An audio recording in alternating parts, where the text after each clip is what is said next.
Okay, welcome everyone. My name is Eneco Aguirre. I'm the director of the East Center. That's the Basque Center for Language Technology. And this is the first webinar for this course in our Language Technology webinar series.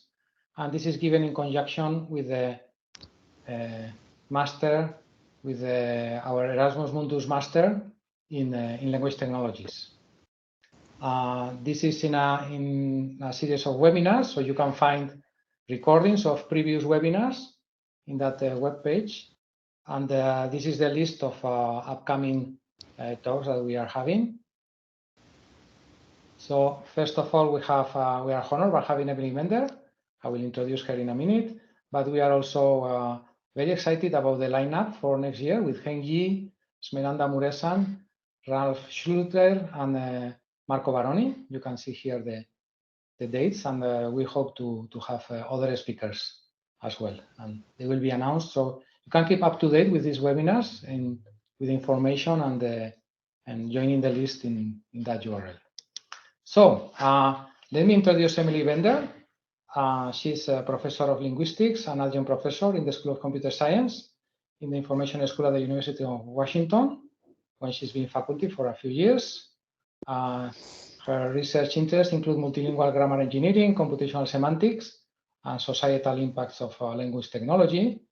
She was elected fellow of the American Association for the Advancement of Science. But I would say she's very well known because she's been very influential, I would say, before the stochastic parrot paper already, but especially after. And actually, she's been named by the Time magazine as one of the 100 most influential people on AI, which gives an idea of her influence. And also, we heard that she's been in the US Congress in a committee reporting her opinion on what's happening with AI and regulation. So without further ado, I will give the floor. I will stop sharing and I'll let the floor for you, Emily. Thank you so much. And now I have to find the share thing again. There it is. Yeah, it's okay. I got it. We all moved to Teams, so everyone a bit of patience because our university has moved to using Teams and we are getting used to it. So, all right, I assume you can see my slides now. Yeah, that's fine. Yeah, excellent. Okay. So thank you all for time and attention. I'm glad to get to talk to you today.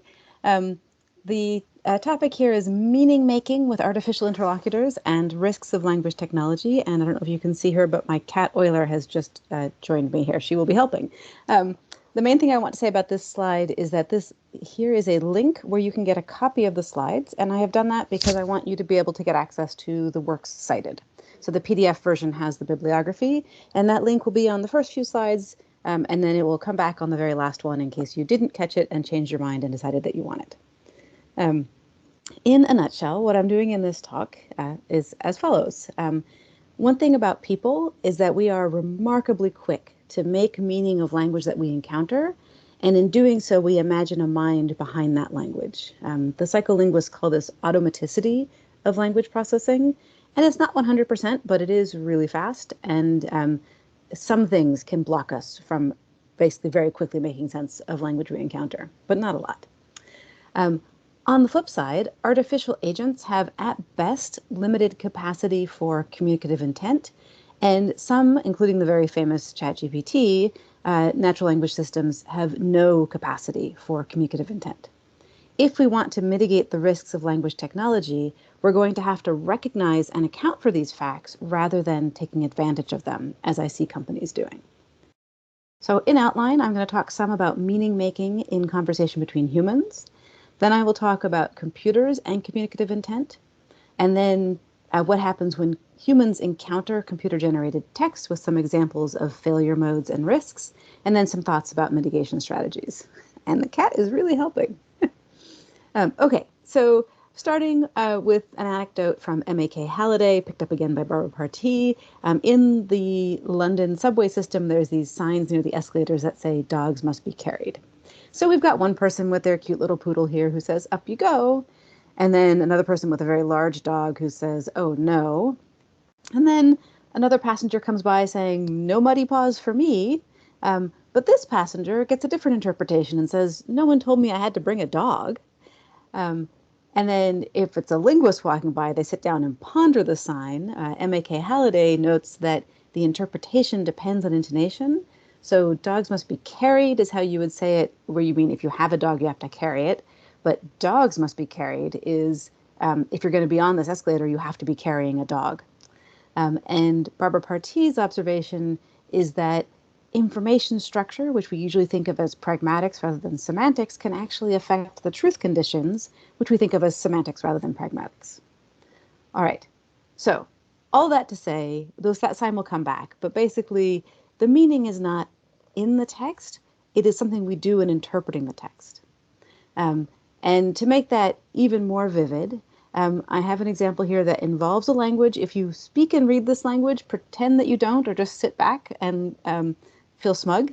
But I have two questions for you. What does this sentence mean? And what does the speaker mean by uttering this sentence? Here's the sentence. I'm guessing that for many people in this audience, you have no way of answering those questions because that's not a language that you read. If I tell you that it's actually Japanese, probably didn't help you very much. If I tokenize it into something like word tokens, still probably not helping you very much. If I transliterate it into the Roman transliteration of Japanese, now you might be starting to feel like you've got a little bit of a sense of it. There might be a couple of words that you recognize there.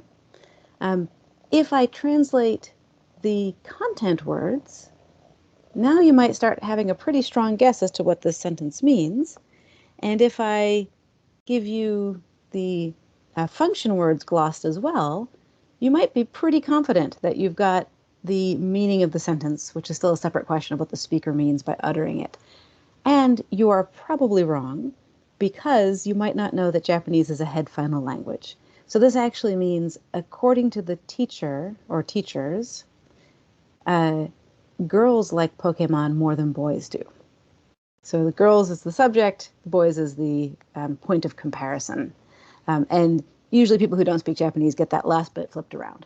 So my point here is to go from a string to a meaning representation, you actually have to have linguistic competence in the language.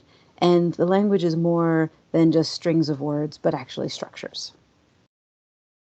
There's still more to it than that, though.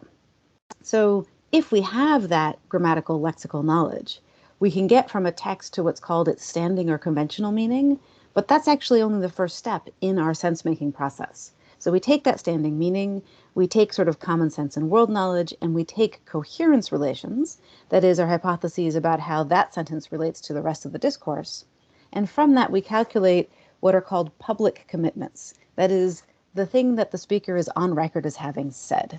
And so here's an example from Bender and Laskarides that's actually from Laskarides in that book. So if speaker A says, I wonder whether I should take my umbrella. Is it raining? B says yes.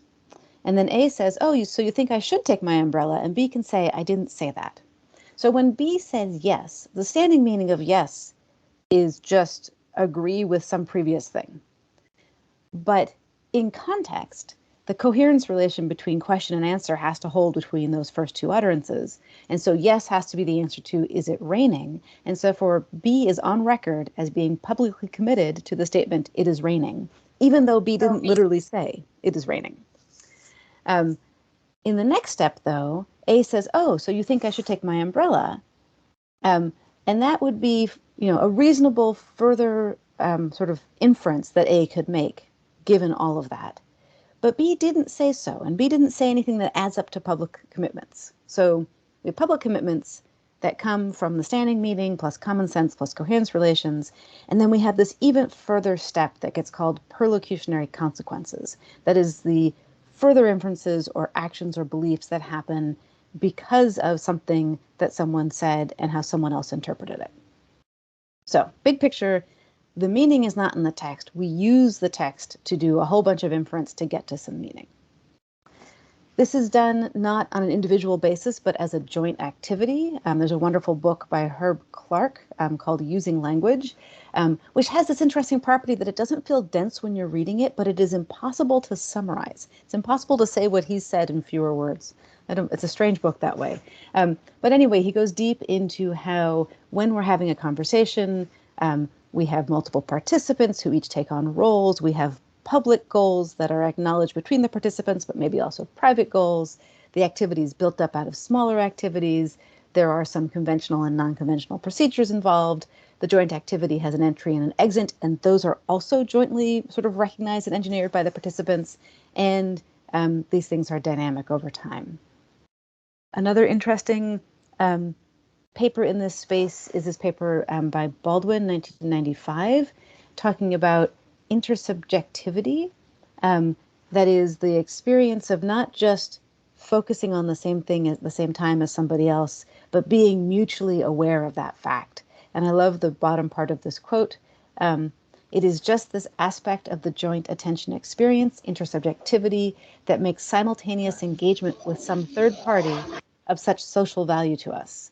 It is because we are aware of simultaneous engagement that we can use it as a springboard for communicative exchange.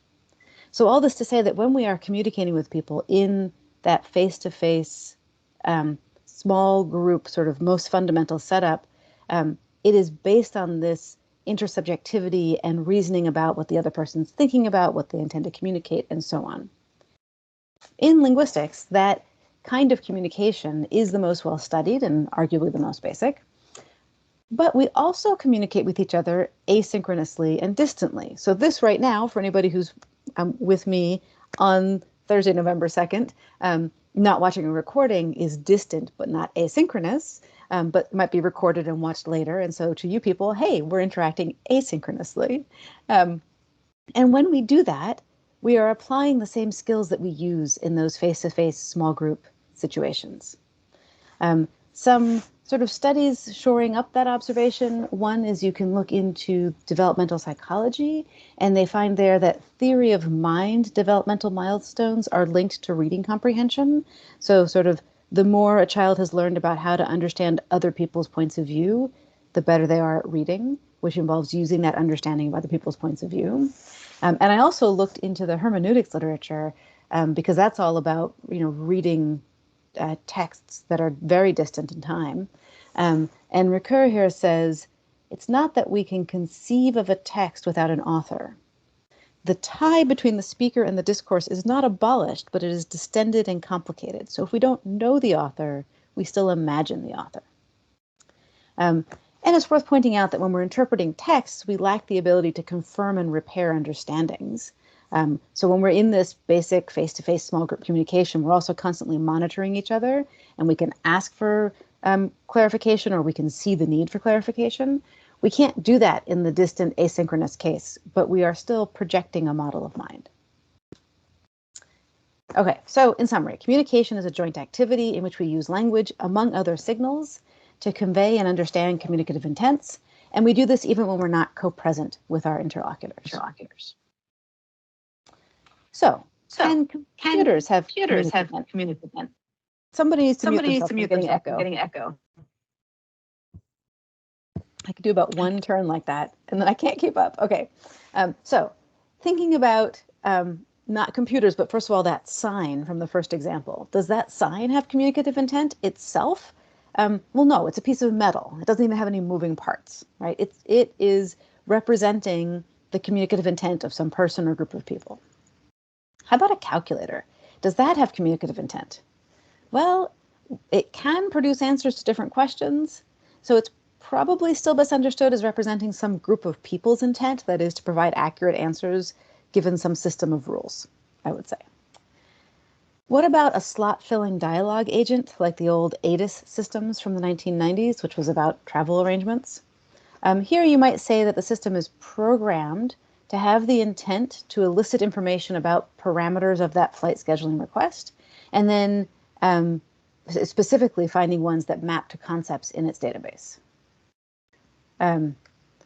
It might also then have an intent to provide information about flights from the database that match the parameters of the request. So it's got a couple of different kinds of communicative intent that it's programmed to provide. If we think about conversational chatbots, like Eliza, for example, here you might say the programmed intent is to just output text that is engaging and on topic.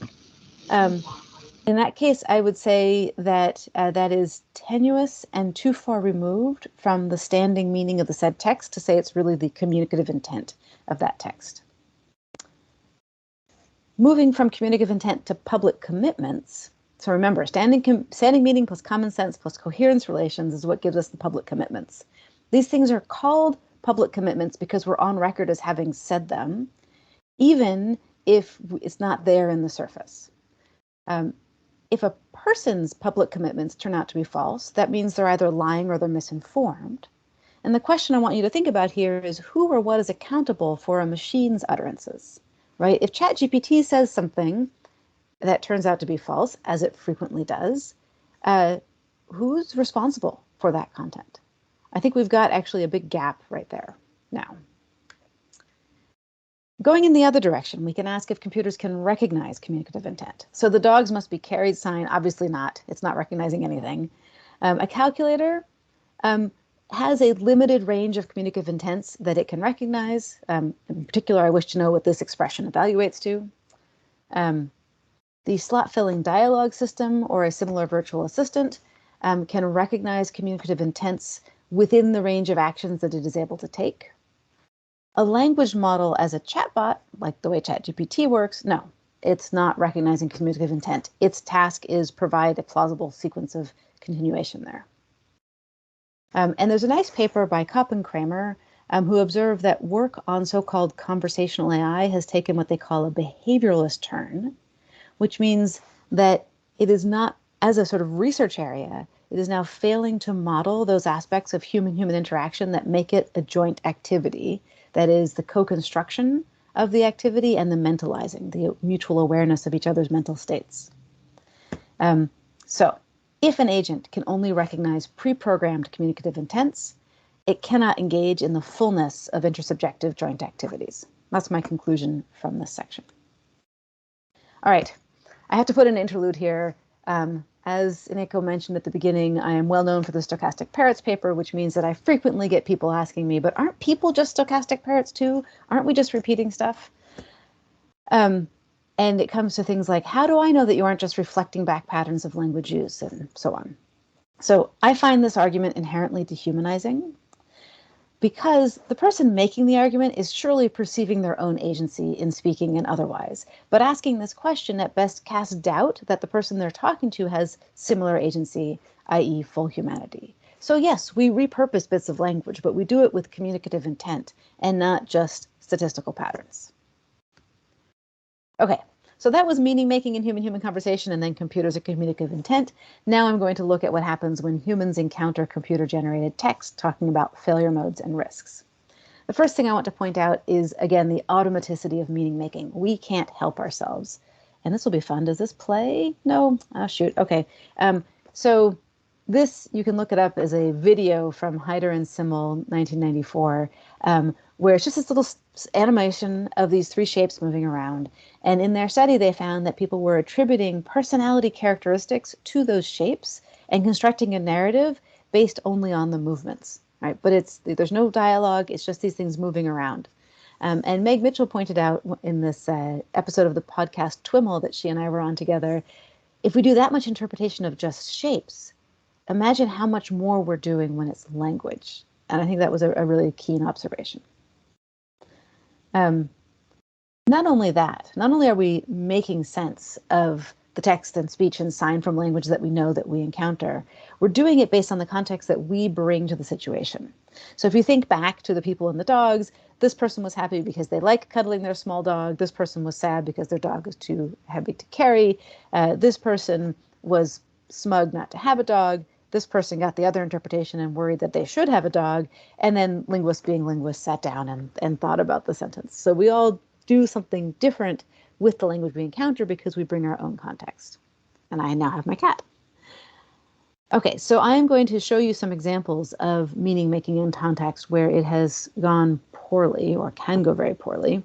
And in some cases, these resulting artifacts are going to be offensive or otherwise difficult to see. So I want to just say ahead of time that what's coming involves stereotypes regarding Black Americans, machines urging self-harm, stereotypes about the Kannada language from southern India, dehumanization of Native people, and very sensitively right now, some negative stereotypes about Palestinians. So my point here is to alert you to the fact that these and other bad cases exist, while acknowledging that there's some harm in repeating them, even with this framing. Every time I do this, I like to say I'm open to feedback on how to best convey this message. If there's something that any of you have the energy and inclination to articulate, I'm all ears. It's safe to come back in about 10 slides if you want to sit this out, and that's fine.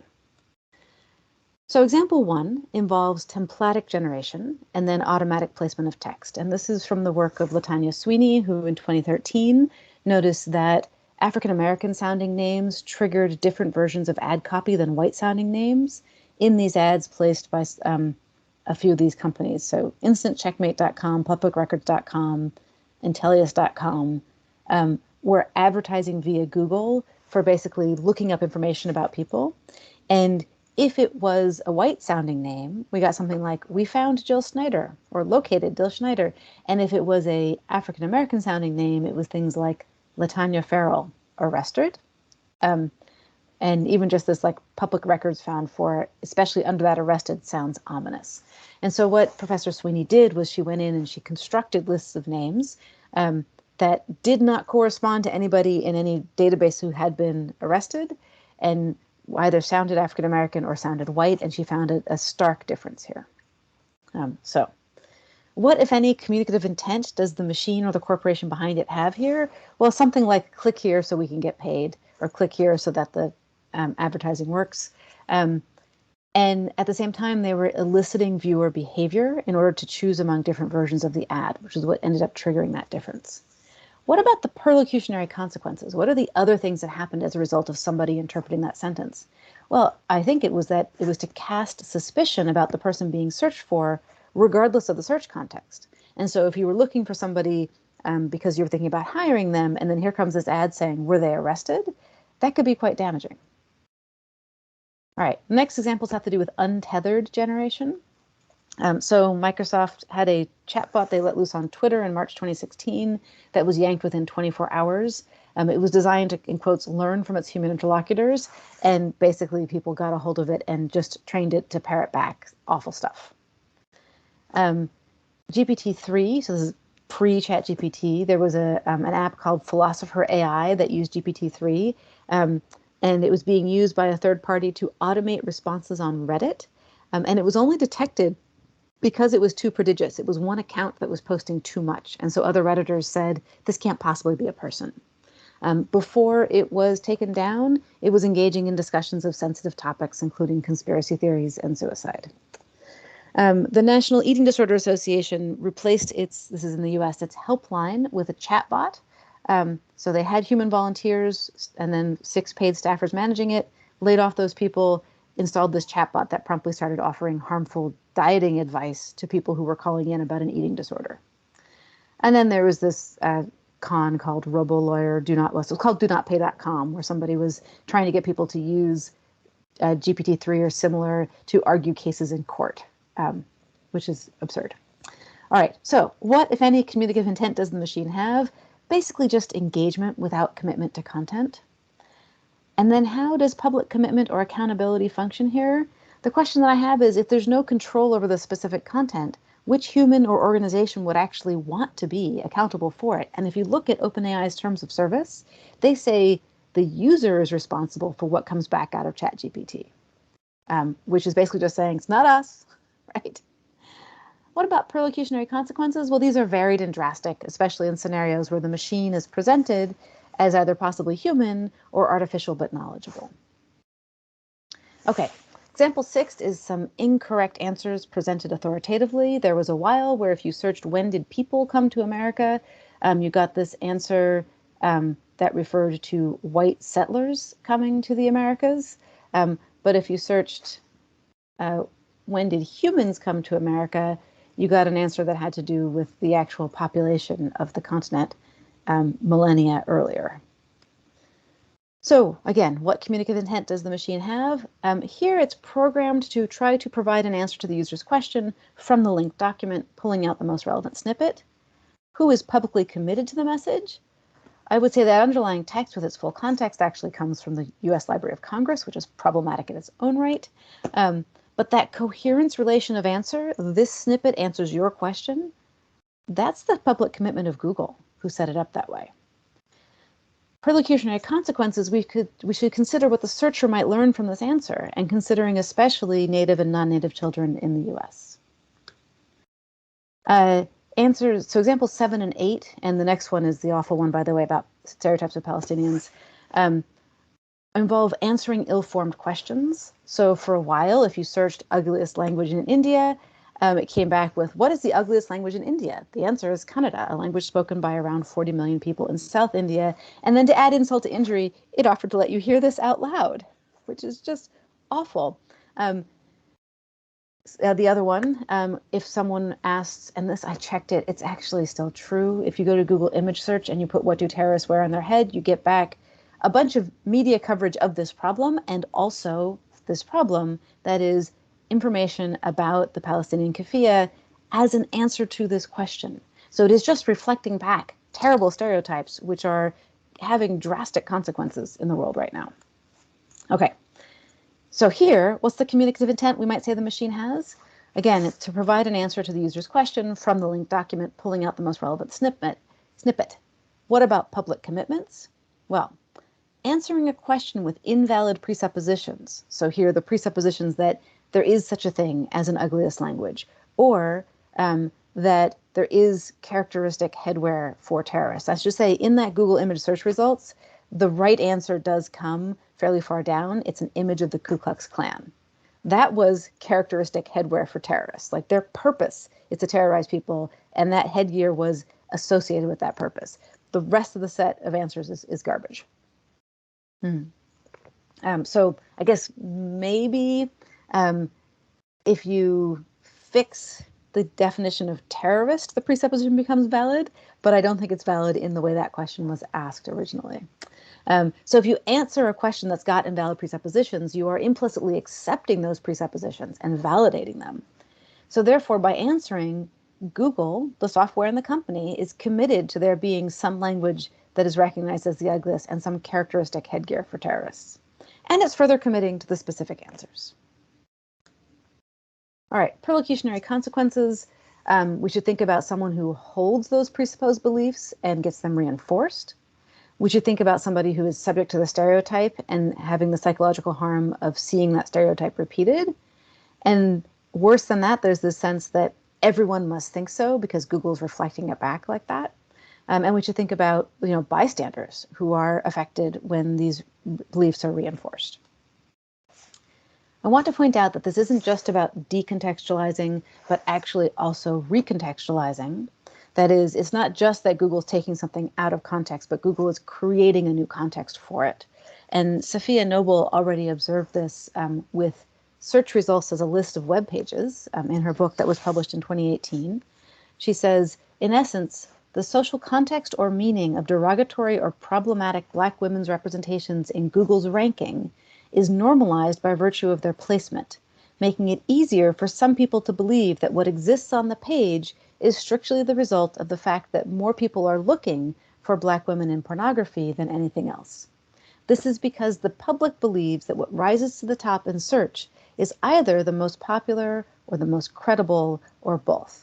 Right? Google sells itself as organizing the world's information, but it is actually an advertising company, and there's all kinds of advertising incentives that are behind what comes out in search. So this is problematic when you have results as a list of web pages. It's problematic with image search results. It gets exacerbated when the snippets are pulled out from pages, exacerbated with these answer boxes or info boxes. And it's even worse when we have chatbots as replacements for search. So I'm talking about ChatGPT being integrated into Bing. I'm talking about Google Bard.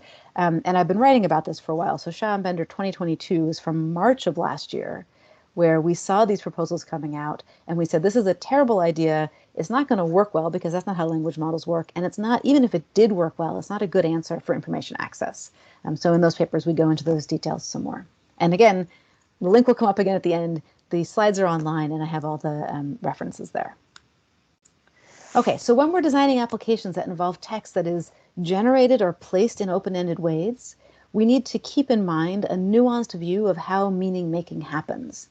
That is, neither questions nor answers are just text strings that we can match to each other, nor even logical forms associated with those strings. We also have to account for the fact that people will interpret strings in languages they know. In fact, it's really hard to keep ourselves from doing so. And we do that by building a model of mind of the person or entity or group behind the text, using both the context that the string appears in and the context that we bring to the interaction. That's a lot of open-endedness, and we need to be aware of it as we design language technology. And we have to think about who's going to be encountering and interpreting the text. And here, I think it's really valuable to look at the ideas from something called value-sensitive design. Friedman and Hendry 2019 is a book sort of summarizing it, but it's about 25 years worth or more of design work and sort of theory. And one of the things that they tell us is we have to consider many different kinds of people and also many different kinds of experiences that people might be having. So what happens if it's children? What happens if it's a person coming in with strong prejudices? What happens if it's a person who is subject to the stereotypes at hand? What happens if it's a person who has a limited understanding of the fallibility of computers? Or what if it's a person who might, not be that prejudiced, not be the target of the stereotypes, have a good understanding of what's going on, but be stressed or busy or tired or otherwise not paying much attention? It's worth keeping all of that in mind. We should think about who is accountable for what is said. When, if ever, is untethered generation actually going to be appropriate? Who will the people who are encountering the text attribute it to? Who do they think is speaking? When should an organization be comfortable with untethered or even partially guided natural language generation being done in its name? And what about cases where people unleash bots without an obvious responsible operator? So what can we do? Well, one thing is we can be thoughtful about training data, right? We can't get to a perfect or unbiased training data set. And untethered generation, even if it's trained only on truthful, high quality text, is still going to output stuff that's not true. That said, there is better and worse, right? We don't want to just hoover up garbage knowing that it can be spat back out and interpreted by humans. We want to be thoughtful about what we're collecting in the first place. We should be doing transparency. By design, things need to be visible to users. So the very bare minimum is that it should always be clear when you're encountering machine-generated text that the interlocutor is a machine. I would put into this that there's absolutely no call for something like ChatGPT to use first-person reference because there's no I there for it to be referring to. It should also be clear to the users what the affordances of this machine is. What can it actually do? Where is it likely to fail? The user and other interested parties should know where the information comes from. And here the references here are the first two are two of the many dataset documentation proposals that are out. And Bender-Geber et al. 2021 is the stochastic parrots paper, where again we make the point about the importance of documentation of training sets. And it should be obvious to users in what ways something like this might be inaccurate. And it's not enough to just put a footnote saying, sometimes these things confabulate. Because in fact, if we're talking about something like ChatGPT, it's always made up and just sometimes happen to correspond to something true. I think there should also be only minimal claims to authority. So I don't think Google should be answering questions. I don't think Google or other search engines should be presenting the web as total or so big that it must be representative. When I want to go back, when I double checked the terrorist headgear example in refreshing these slides, I tried Google, I tried Bing, I tried DuckDuckGo. They're all bad, right? The same thing comes up in all of them because those prejudices are out there informing especially the English language web. And so we need to help people understand what the web is. It is not a source of all knowledge. And And there are some applications or tasks which I think are just never appropriate. So we don't want robotherapists. That's not an appropriate place for something that can't actually relate. And I think that as we're designing things, we need to design to resist or impede the human reflex to imagine a mind behind the text. And right now, what we have is applications that are leaning into it and trying to be, quote unquote, user-friendly and encouraging this anthropomorphization, which I think is going to be very harmful. At a policy level, I think we should be considering if we want our information access systems to be shaped by advertising and other corporate interests, and if not, what we could do instead. We also want to look into how we avoid amplifying biased views, especially those held by the majority and those in power. Abeba Berhane points out that machine learning in practical applications is inherently conservative in the sense that it is taking patterns from the past and using them to make or inform choices about the future. And so we should be mindful of that and think about if it's what we want in any given instance. At a policy level, we should be talking about how we require transparency. So how to make synthetic media recognizable as such, disclosure of training data, and also how we require accountability. How could we set it up so that somebody is actually responsible for what ChatGPT is saying? And then finally, this can't be the only solution, but we should also be thinking about promoting information literacy in the face of these technologies. So I don't want to say this exists, we just have to deal with it. I think we can change things via regulation. At the same time, there's a clear need for leveling up everybody's information literacy. And then finally, I like to leave people with the observation or the admonition, don't be too impressed. Just because the text seems coherent doesn't mean that the model behind it has understood anything or is trustworthy in any way. Just because that answer was correct, some answer that you got, doesn't mean the next one will be. When a computer seems to speak our language, keep in mind that we're actually the ones doing all the work. We're doing all the meaning making. The computer is just producing a plausible sequence of words. So, in a nutshell, as humans, we are remarkably quick to make meaning of the language we encounter and to imagine a mind behind that language. Artificial agents, in contrast, have at best an extremely limited capacity for communicative intent, and many of the natural language systems that we're interacting with have none. If we are going to mitigate the risks of language technology, we have to recognize these things and account for them instead of taking advantage of it. And there, once again, is the link for the slides. If you decided that you did want them after all, you can find them there and have all the references. And I'm eager for your questions. Thank you, Emily. Thank you for this great talk. I think it's really useful that that you go beyond. So many people have this attitude that large language models work, so they are useful. So why worry about anything else? So I really was impressed by the thoroughness and depth of all the observations that you have. Now we have time for questions. So the way we are going to proceed, for those who arrive later, please, there is in Teams, there is this button for raising a hand. So you have any questions, please raise your hand, and then you can take the mic, and then please make your question. So anyone for the first round? Okay, so this is Rodrigo. You can go ahead. Hello. Can you hear me? Yes, hi. Hi. Great talk. Thank you, Emily.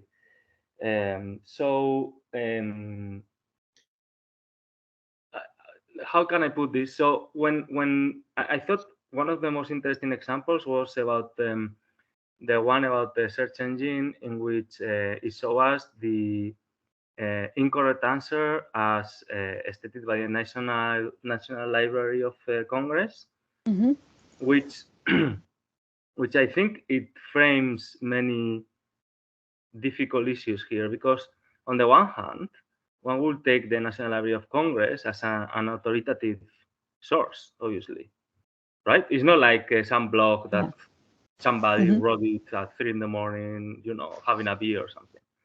It's the National Library of Congress. Okay, so, and the machine, if the search engine in this case,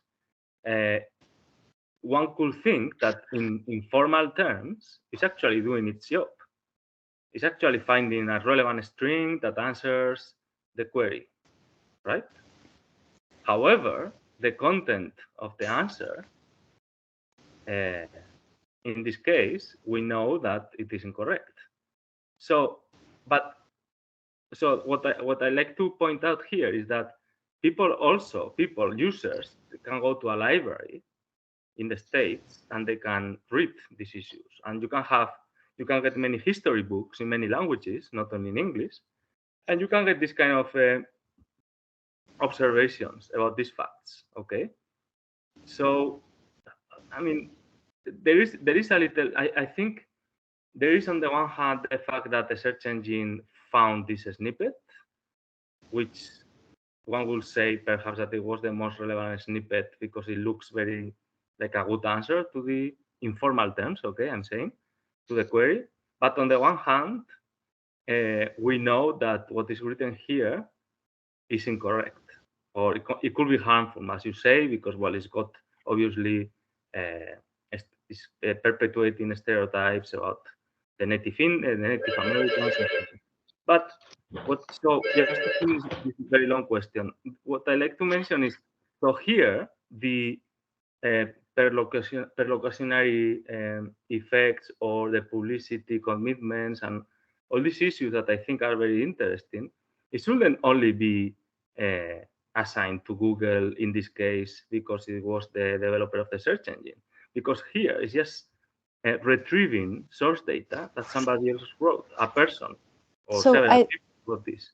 I think it's a bit more subtle than that, because if we look at what was in the americaslibrary.gov webpage, it says the first colony was founded at Jamestown, Virginia in 1607. Many of the people who settled, right? It didn't say the first people. The search engine paired that snippet with the question. Right. Okay. So there's some additional harm. I think that I don't love this underlying article that is there, and it sort of doesn't help that there's in this thing, like if you click around it looks like that's when America started, and that's problematic. It's a problematic framing. I'm not saying that Google's the only one that does the problematic framing, but pairing this question and answer is adding another layer here. And it's not the search engine just doing its job, because the search engine could have just given this link, right? Instead of the snippet. The snippet adds a here's the answer to your question relationship, rather than here's a page where you might find the answer to your question. Mm-hmm. Okay. But but still, the snippet is extracted from some source data, right? And this is written by somebody. It's not generated. It's not like in autoregressive models that they generate the text. Right. This I believe is an extracted snippet, and so the problem has to do with the pairing of question and snippet, and not with the generation itself. Mm-hmm. Okay. Okay, thanks a lot for the answer. And just one very quick question, not as the previous one. So I remember when you about the vendor rule, okay, several years ago, which I thought it was great, because especially for us, Basque speakers, we care a lot about minority languages and so on, language diversity, blah blah blah. I think it's very important. I mean, in this talk, I mean, you cover many topics. Nothing can be covered, but I think it could be something interesting to point out that most of the developments currently in large language models and associative technology is more than ever strongly focused on English. So have you, like, maybe you've been thinking about this or wrote something about this, or? I don't have any specific writing yet. It's absolutely true that there is a very big focus on English and a handful of other, I think there's a lot of work on Mandarin, for example. And there's also a lot of work that claims to be multilingual and sort of claims to handle everything. And while it might be true that you can get some interesting sort of transfer stuff happening and possibly get a boost in the languages with smaller data sets by putting them into this larger multilingual model, I think that there's a lot of harm being done where these big corporations say, we've already handled all the languages, and then it makes harder makes it harder for people who are working on, say, Basque in particular, to get well funded because Facebook, whoever, is already saying, well, we've already solved that. So the problem absolutely persists, and I think has gotten worse. And I imagine that the kinds of things that I'm talking about for English in this talk, you could find similar problems in other languages, but I haven't gone looking for them. Okay, thanks a lot, great talk, thank you. So thank you, Rodrigo. Actually, we have several people wanting to ask questions, so I will ask for you to try to be brief in your questions, so we make room for all of you. So Mike, you can take the mic. Thanks. Hi. Thanks for a great talk. I've just got a question about you talked about communicative intention and the sort of recognition of that as being the stuff you do after you've got the literal meaning of the text, so to speak. And my question is really whether do you think that to have communicative intention, you have to have a consciousness or a mind, and does that matter? So I don't like getting into these debates about consciousness or mind because it sort of quickly become philosophical and impractical.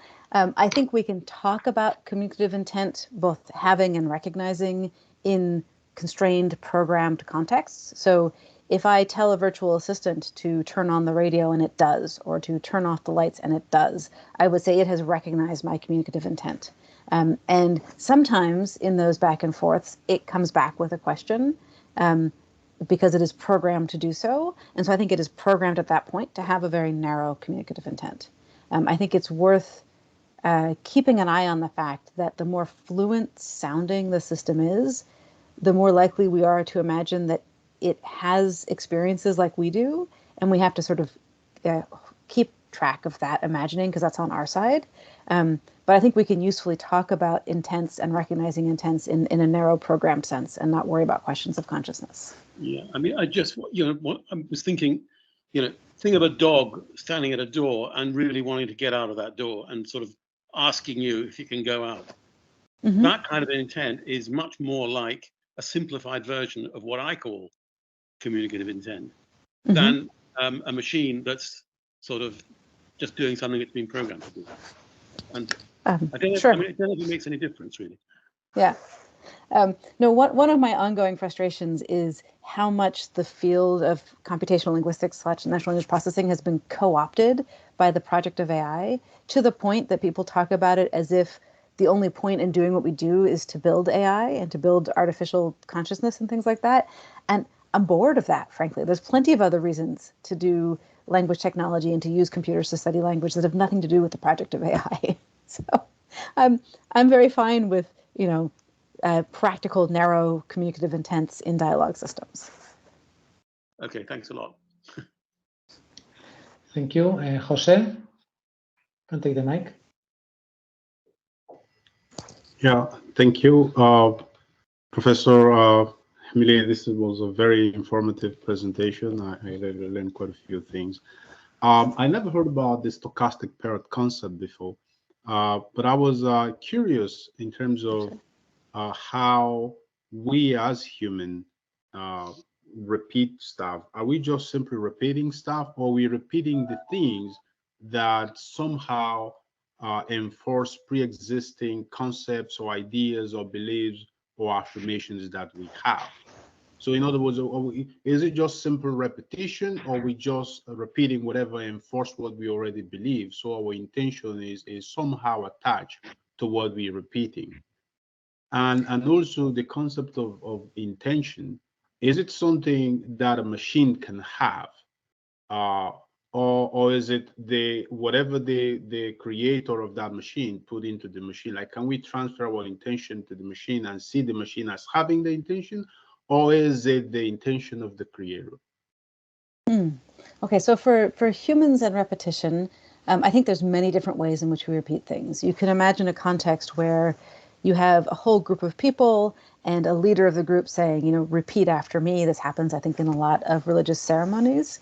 And there it's a ritual, it's a form. Sometimes you're repeating language that you don't actually understand. right? I think a lot of us belong to religious traditions where the ceremony takes place in a language that is an old language, maybe an ancestral language of what we speak, maybe an unrelated language, and we just sort of say the things as what you're supposed to say.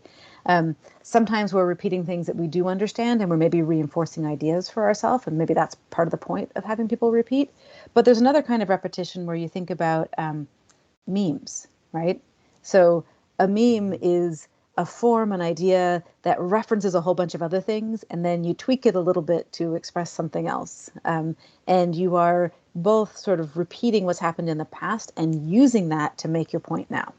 So I think that those kinds, and there's probably more. There's lots of different ways where we repeat things that we have heard before, sometimes very deliberately, right? I could say, Jose asked me an interesting question. Here's what he asked, and then repeat what you said, right? And that would be another kind of repetition. But I think in most of the cases when we do that, we are aware of and using and affected by both the form and the meaning. And the sort of exception there in that list is if we are just repeating ritual phrases in a language we don't speak, where the meaning is probably very minimal for us. In terms of intent, do we want to talk about the intent of a calculator just being the intent of its programmers? I think that where it might get worthwhile to talk about the machine having a programmed intent, which is not specifically what the programmers created, is because of just combinatorics, right? We do computer programming because we want to be able to handle a broad range of things where different pieces come together. And when we do the programming, we can think about it in terms of abstracted functions, and then together they do something. And so if you're talking about, a virtual assistant or something, they're pretty brittle and rigid, but they still have some flexibility to them. And so I think it might make sense to have a notion of intent which is appropriate for automated systems, and in particular of communicative intent that's appropriate for automated systems. Okay, thank you, Professor. You're welcome. Thank you, Jose. Paolo, you're next.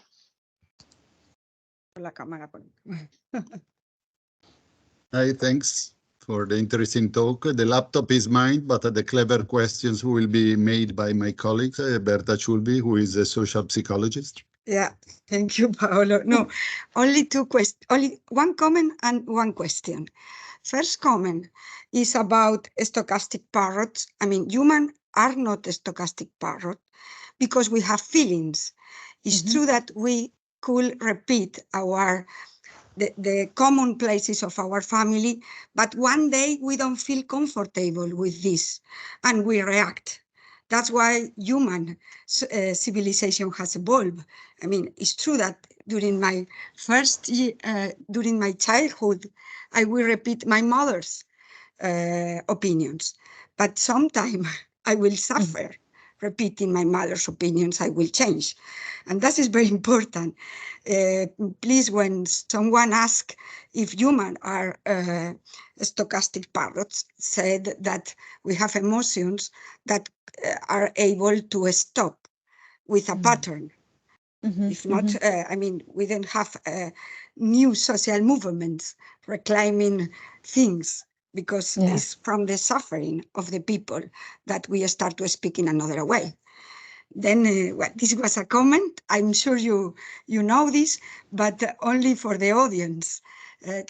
Because, the problem is that computer scientists use only the cognitive paradigm of psychology that is about beliefs and information. But there is all this other part of emotions that are, that explain the more part of our life. But this was only a passionate comment because the last question. But my original question was about something that is concern for me, something that worries me about large language model. And sure you have think about this.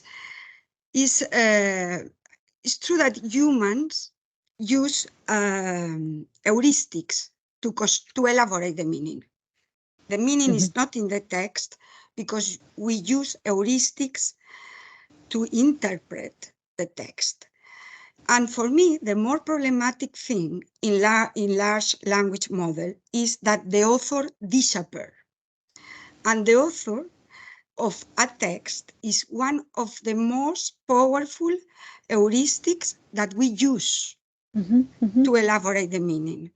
And this is a qualitative change from Google, because in Google, the author doesn't disappear. You know who is publishing this text, who is the author, who is the speaker, but with ChatGPT, you don't know this. Yeah, I completely agree. And that connects with the points in the papers that I've written with Chirag Shah about why it is that these things make such terrible information access systems. When we're doing information access in particular, we need to be able to situate the information. Where is it coming from? How does it fit into the broader information landscape? Who is that person? What are they informed by? And so on. And when things come through these synthetic text extruding machines, that is lost. And that's a huge problem. And so I've just put, I don't know if you saw in the chat, the links to those two papers in particular. Okay, thank you very much. I think, Emily, you'll need to meet in 3 minutes, maybe. Yeah, I'm happy to take Sabina's question. She's been waiting very patiently. Okay, yeah, I think for me it's fine because I'm finding the questions and your reactions are very, very interesting. But so let's ask Sabine next and Michael, but please we need to be a bit brief. So, and I don't think we have time for Valentin, who just raised his hand. So Sabine. Sabine is muted. Can't hear you, Sabina. Sabine, you need to unmute.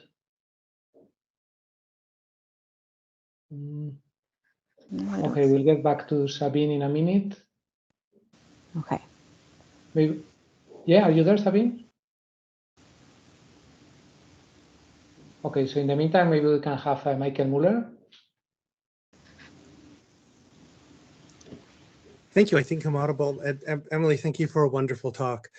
You mentioned theory of mind, and I was beginning to think, Samantha Escobar and I have been discussing this in the chat, although I think we've come to different conclusions. I'm thinking the communicative intent is tuned for an audience. That's what we do when we communicate. We have a mental model of the audience. When people make these systems and tune them, they have a mental model of the audience. And I fear that their mental model is a prejudiced, young, white, American male, temporarily able-bodied, cis, etc. het. We know that these algorithms can be tuned because Google tunes our algorithms all the time as a marketing effort. So I'm wondering, does it make sense to talk about the mental model that is implicit in these large language models that feed us stuff? And then if there is such an implicit or tacit model, could it be changed? Oh, and someone, thank you. Still I'm echoing. Is that you're unmute, Michael? I'm going back on mute. Okay, thank you. That's better. Teams. So I think that it is definitely worth saying that as systems are developed and tuned, they are developed with a particular audience in mind.